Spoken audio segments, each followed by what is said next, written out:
Welcome, everyone, to the NewVision, OldWays podcast, a greatly ambitious journey of discovery where we can all learn to live better, mentally healthier, and more fulfilling lives.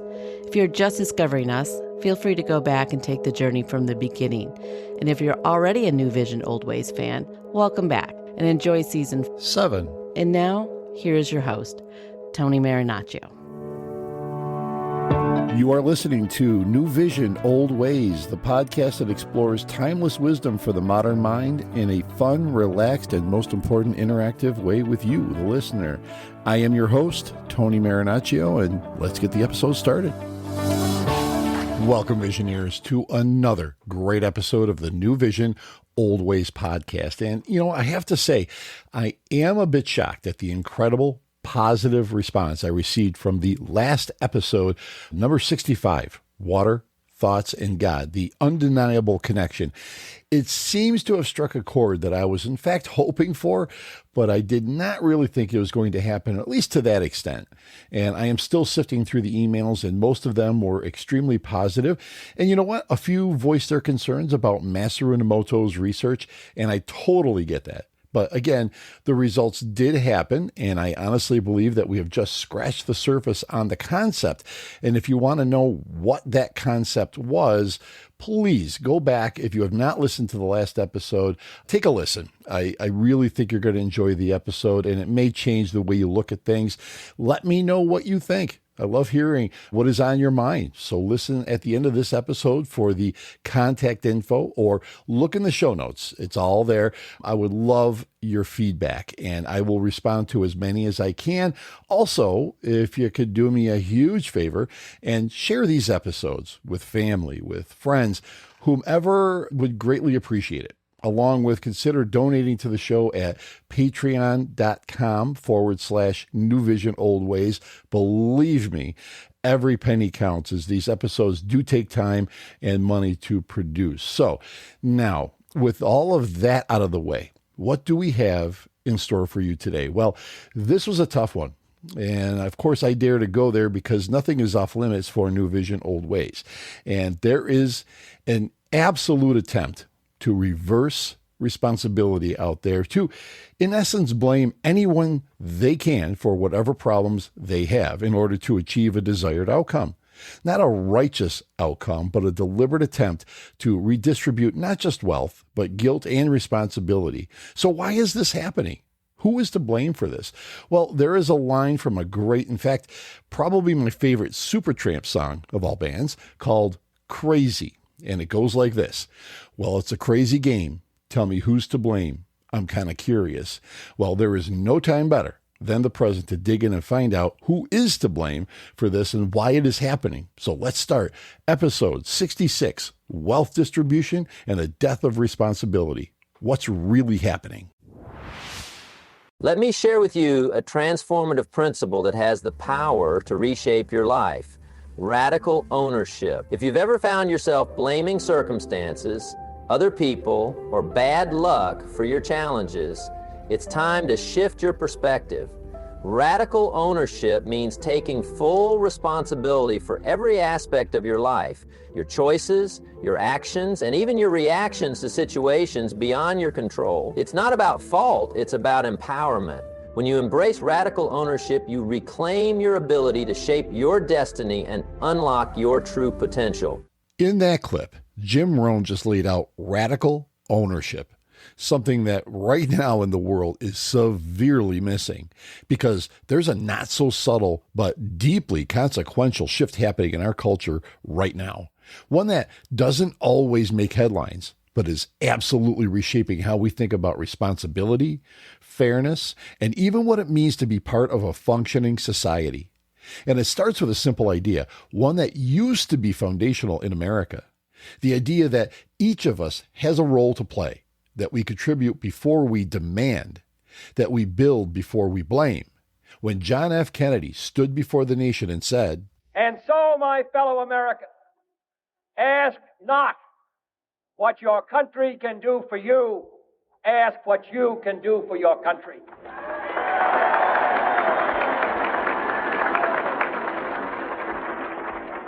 My fellow citizens of the world, ask not what America will do for you, but what together we can do for the freedom of man. So in that clip, JFK wasn't just delivering a memorable line, he was defining a philosophy, a way of thinking that said your life, your community, your nation, they all rise and fall based on what you are willing to put into them. But fast forward to today, and that philosophy feels like it's been flipped on its head. Increasingly, we are seeing a culture and political framework, what I would call a form of modern liberal theology, that reframes hardship not as something to overcome, but as something to assign blame for. And more often than not, that blame is directed outward toward the system, whatever that really is, toward the other side, toward those who have built something, earned something, or simply managed to stay afloat. The result is a shift from personal agency to external accusation, from accountability to entitlement. You saw this play out in a very real and very visceral way during the COVID era. The relationship between landlords and tenants became one of the clearest examples of this inversion of responsibility. Now, let me be clear. There were people struggling, people out of work, people in genuinely difficult situations. That's real. That's human. There is no denying that. That's where compassion absolutely matters. But what happened went far beyond compassion, because the same people that caused everything I just mentioned with false numbers and mandatory let's make them up as we go along mandates caused severe consequences. We moved into a space where landlords, many of whom were not large corporations, but small mom and pop property owners, working individuals, retirees who invested in rental properties as a means of income, were suddenly cast as villains. The expectations shifted almost overnight. Tenants unable to or unwilling to pay rent were still entitled to remain indefinitely, while landlords, of course, absorbed the financial consequences. And if you've ever been a landlord, you'll understand what that actually means. It means mortgages still need to be paid. Property taxes don't just disappear, and maintenance costs don't pause. Insurance doesn't say, hey, don't worry about it this year. The financial pressure doesn't evaporate, it concentrates. And yet, culturally, the narrative became one-sided. Landlords were expected to carry the burden silently, while being criticized for even just raising a concern. And now, recently, with statements like those from Ayanna Pressley calling evictions a form of violence, yes, violence, we're moved into a realm where enforcing an agreement, one voluntarily entered into, and that's very important, one voluntarily entered into, is reframed as a moral wrongdoing. But if enforcing a contract is violence, then what is the responsibility for the other party? Where does that line get drawn? And this isn't an isolated issue. This is a pattern. You see it in cities across the country where building owners are penalized for vacancies, fined, taxed, regulated, while the very policies enacted in those cities are the reason that is driving residents and businesses away.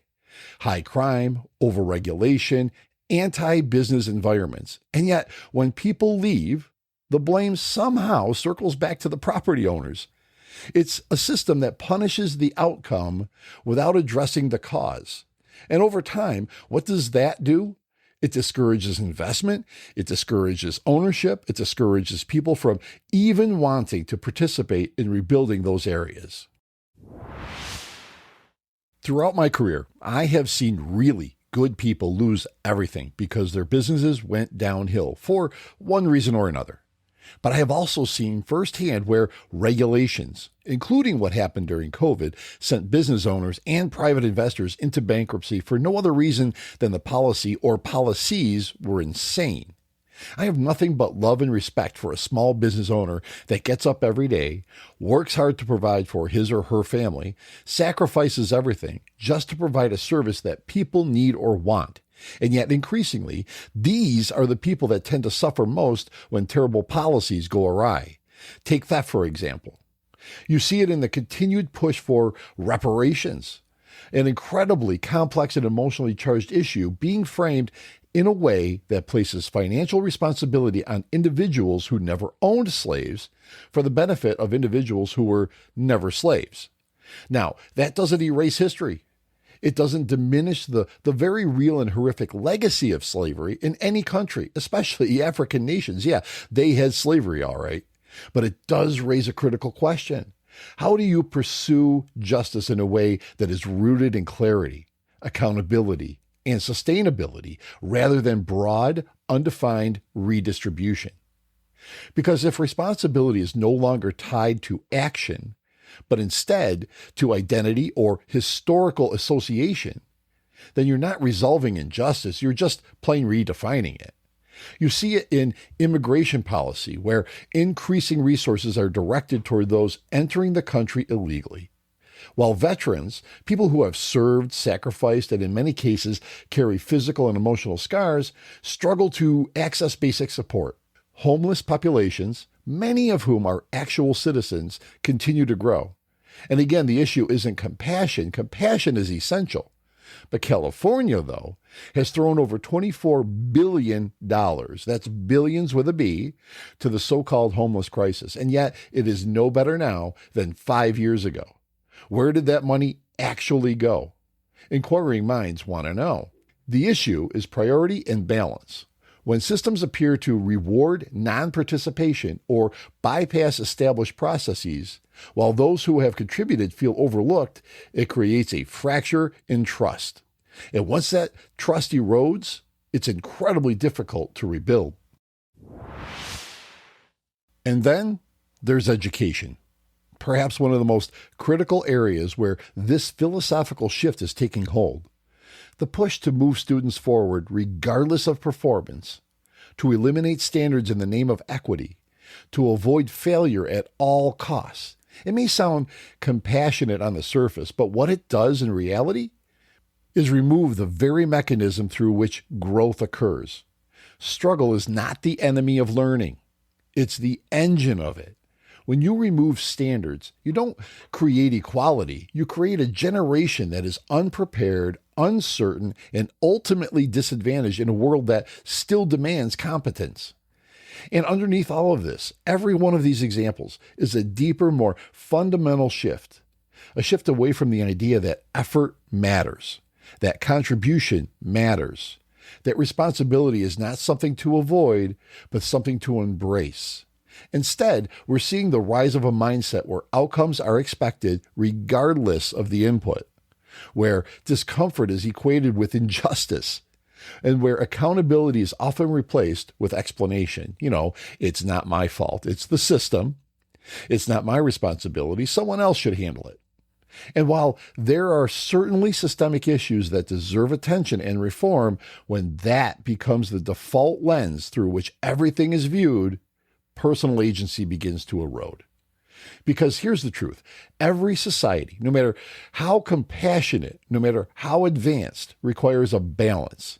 Compassion and responsibility, support and contribution, rights and obligation. You cannot have one side without the other for long without consequences. And if you remove responsibility entirely, if you continually shift the burden onto a smaller and smaller group of people who are producing, building, maintaining, eventually that system begins to crack, not out of malice, but out of imbalance. And this is where the conversation needs to shift, not into anger or division, but into clarity, because this isn't ultimately about left versus right. It's about sustainability. It's about whether the system we are building can actually endure, whether they encourage people to rise or quietly incentivize them to disengage, whether they reward contribution or penalize it. Because if the message becomes work harder and you'll be taxed more, regulated more, criticized more, while those who choose not to engage are supported without expectation, then over time, the incentive structure changes. People don't respond to slogans, they respond to incentives. And when the incentives shift away from responsibility, the culture follows.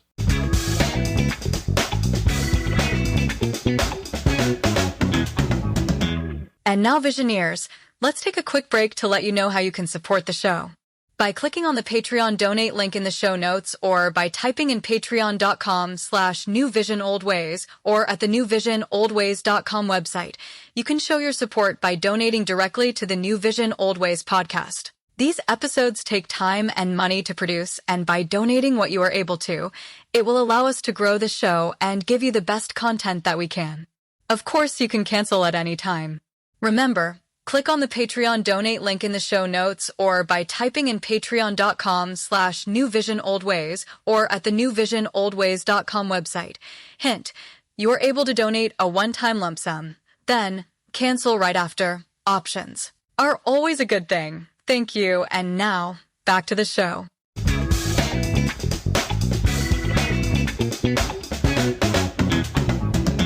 So the real question, the one that sits underneath all of this, is simple but profound.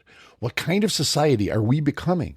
Are we still a place where individuals are encouraged to build, to contribute, to take ownership of their lives and their communities? Or are we moving toward a system where responsibility is continually redistributed, where accountability is diluted, and where the expectation is no longer to rise, but to simply receive? And I am a firm believer in building people up, not keeping them at the bottom. So they will always respond to empty promises. Because history shows us something very clearly. Societies don't collapse overnight. They erode slowly, gradually, through small shifts in values, in expectations, in incentives, until one day, the foundation that once held everything together is no longer strong enough to support it. And if we are being honest with ourselves, that's the moment we are approaching right now. Whenever your parents reminded you that something you had was a privilege, what happened next? They threatened to take it away.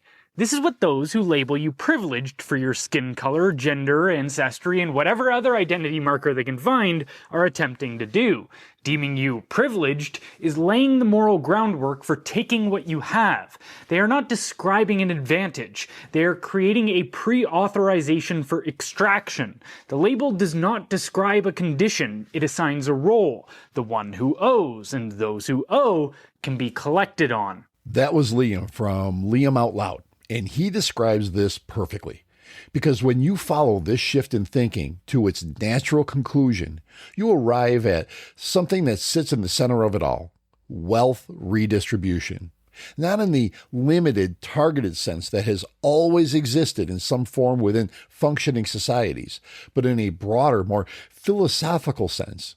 A redefinition of who is entitled to what, and who is responsible for whom, and how resources should flow, not based on contribution or agreement, but based on perceived imbalance. Now, let's slow down here for a second, because this is where the conversation often gets distorted. Wealth redistribution in its most basic form is not new. We've always had elements of it: taxation, social programs, safety nets designed to help those who fall on hard times. That's part of a civilized society. That's part of compassion. But what we're seeing now is something different. It's not just about helping those in need. It's about restructuring the entire moral framework around ownership, success, and obligation.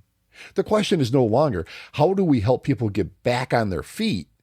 The question is becoming, why should some people have more than others at all? And from that question flows an entirely different set of policies, attitudes, and expectations. Because once you adopt that mindset, success itself starts to become suspect. If someone owns property, they're not viewed as someone who took a risk, made sacrifices, and built something. They're viewed as someone who has more than they should. If someone runs a business, they're not seen as a creator of jobs and opportunity. They're seen as someone extracting value. If someone accumulates wealth, the assumption is no longer that it was earned, that it must in some way be redistributed. I think the reality is that for centuries, we've really treated property as an individualized good and not a collective good. And we are going to transitioning to treating it as a collective good and towards a model of shared equity will mean that families, especially white families, but some POC families who are homeowners as well, are going to have a different relationship to property than the one that we currently have. I love how something so unbelievable can be reframed into such a sweet statement. We're going to have a different relationship with property. As I listened to that stunning clip from Sia Weaver, part of the flat-out communist and socialist mayor of New York City, Zoran Mamdani administration, my skin actually crawled off of me and hid. Not joking. I'm now skinless. The idea that we will have a different relationship with property is one of the most disgusting things I have ever heard coming from anyone in a government position in the U.S., and that's saying a lot. I'm not sure how this deranged person got into office, and I can assure you the hardworking citizens that bought whatever properties you are referring to, Sia, will never have a different relationship with their properties. To say good, hardworking Americans will have to give up their properties is just about as unrealistic as any stupid Hollywood movie, and there are plenty of stupid Hollywood movies. That's a fight to the death for all of us. I can assure you that. So if you are listening, Sia, you may want to get that lobotomy you obviously need. And I mean, do it right away, because something is seriously wrong with that mushy brain of yours. And this is where things begin to fracture in a very real way. Take the landlord example again. When a tenant doesn't pay rent, and the expectation becomes that the landlord must absorb that loss indefinitely, what is that? Fundamentally, it's a form of forced redistribution. The tenant receives the benefit, the housing, while the landlord bears the cost. And when that expectation is reinforced culturally, politically, and even legally, it sends a message, a very clear message. Ownership does not guarantee control. Effort does not guarantee reward. Responsibility can be transferred with the stroke of a pen. Expand that outward, and you begin to see the broader pattern. Increased taxation targeted at those who produce more, not just to fund essential services, but to continually reallocate wealth. Policies that discourage investment by increasing risk and reducing return. Incentives that make it more viable, in some cases, not to work than to work. And all of this is justified under the banner of fairness. We know what this is, folks. It's the backdoor way to buy votes. This is steering many into being needy, dependent people so they keep voting for the empty promises they hear over and over again. It's the only way they stay in power, by forcing people to stay down and liking it. They control the votes, and we all know it's true. It's as obvious as the greasy George Soros $1 bill, if there is such a thing. But here's the critical question that rarely gets asked. What happens to the system when a number of people drawing from it begins to outpace the number of people contributing to it? Because wealth is not static. It doesn't just sit in a vault waiting to be divided up. It's created.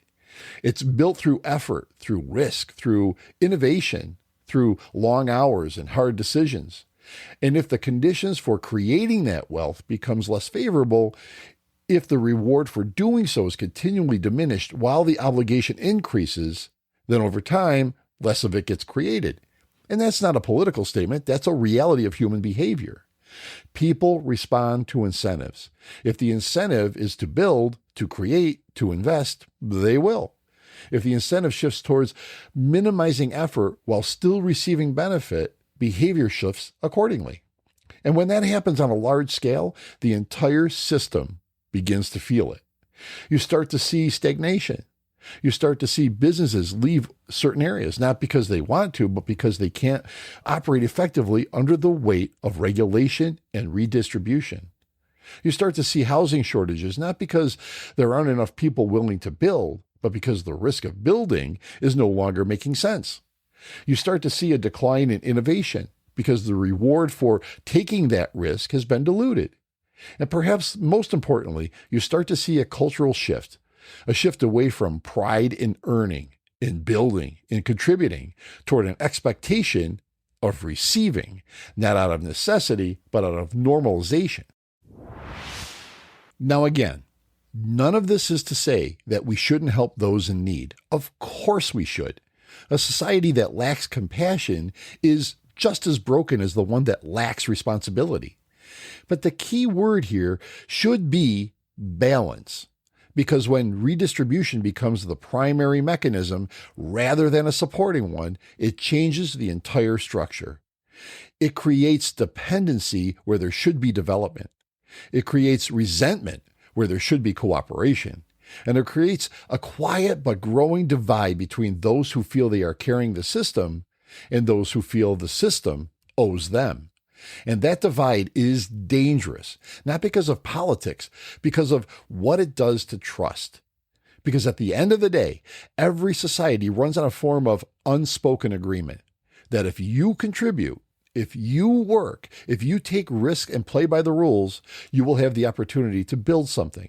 Not a guarantee of success, but a very fair shot.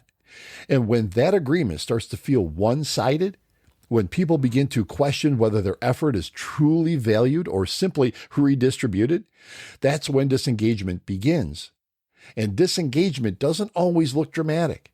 It doesn't always show up as a protest or conflict. Sometimes it just shows up quietly in people deciding not to expand their business, not to invest, not to take that next risk, to do just enough rather than everything they're capable of. When enough people make that decision, the impact compounds.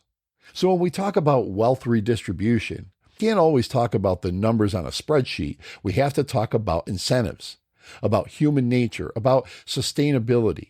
Because the question isn't whether redistribution can exist. It always has.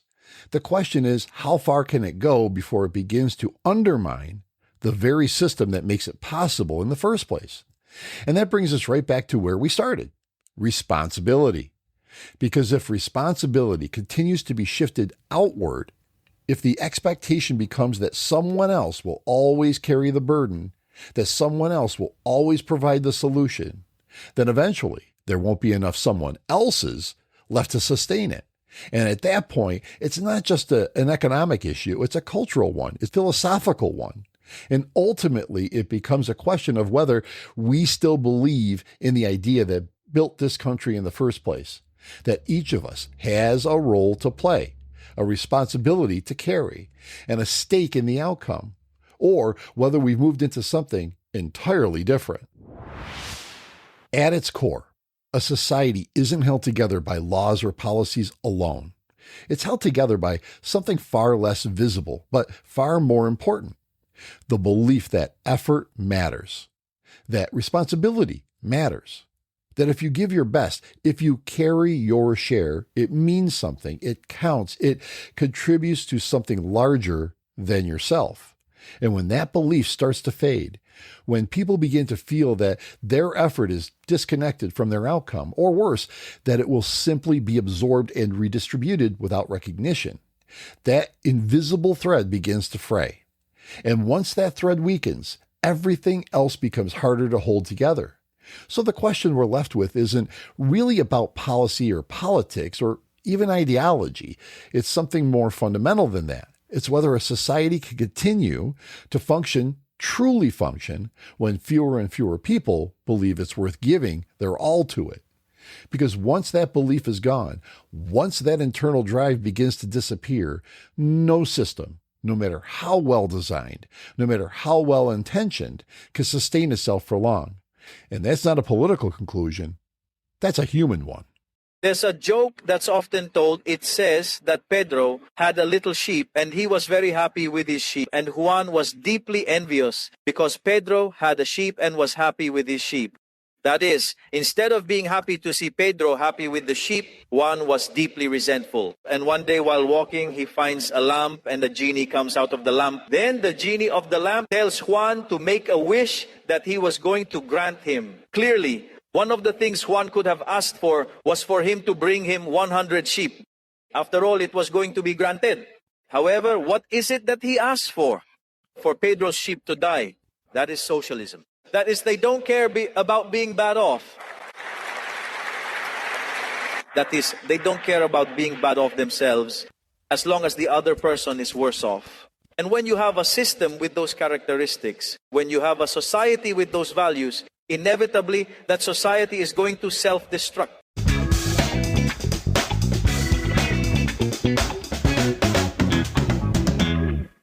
So, what did you think of this episode or any of the episodes? We would love to find out. And here is where to get a hold of the show and let us know.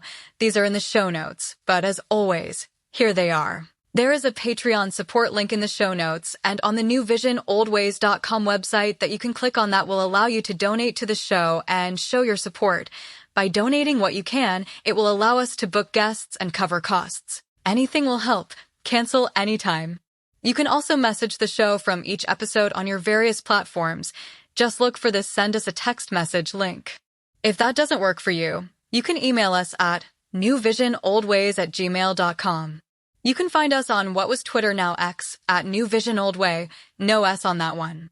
Check the NewVision OldWays YouTube channel. Type in NewVision, one word, OldWays, one word, channel, and please subscribe. It is free and will show support for the show. It really means a lot and will help grow the show on YouTube. Find us on Facebook, NewVision OldWays, podcast you should easily find us.